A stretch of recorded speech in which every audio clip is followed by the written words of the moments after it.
భారతీయ సినీ చరిత్రలో అత్యంత ప్రతిష్టాత్మకంగా తెరకెక్కుతున్న రామాయణ చిత్రంలో మరో క్రేజీ అప్డేట్ టాలీవుడ్ సర్కిల్లో వైరల్ అవుతోంది.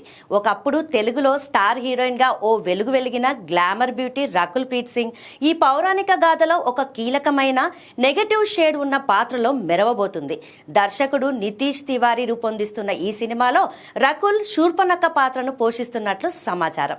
ఇప్పటికే ముంబైలో లుక్ టెస్ట్ పూర్తి చేసుకున్న ఈ ముద్దుగుమ్మ తాజాగా షూటింగ్ లో కూడా జాయిన్ అయిందని టాక్. ఎప్పుడు మోడ్రన్ గ్లామర్ రోల్స్ లో కనిపించే రకుల్ మరి శూర్పణఖగా ఏ రేంజ్ లో మెప్పిస్తుందో చూడాలి.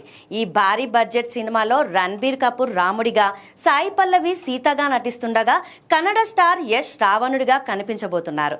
ప్రస్తుతం రావణుడికి సంబంధించిన కీలక సన్నివేశాలకు చిత్రీకరిస్తున్నారు. మేకర్స్ ఈ సినిమాను 2 భాగాలుగా ప్లాన్ చేశారు. మొదటి భాగాన్ని 2026 దీపావళికి, రెండో భాగాన్ని 2027 దీపావళికి విడుదల చేసేలా పక్కా షెడ్యూల్ తో ముందుకు వెళ్తున్నారు. రకుల్ లాంటి యాక్ట్రెస్ ఇలాంటి డీ గ్లామర్ ఛాలెంజ్ రోల్ ఎంచుకోవడం ఇండస్ట్రీలో హాట్ టాపిక్ గా మారింది. రామాయణంలో ఆమె పాత్ర సినిమా మలుపు తిరగడానికి ప్రధాన కారణం కాబట్టి ఈ పాత్రకు రకుల్ ప్రాణం పోస్తుందని చిత్ర యూనిట్ ధీమాగా ఉంది.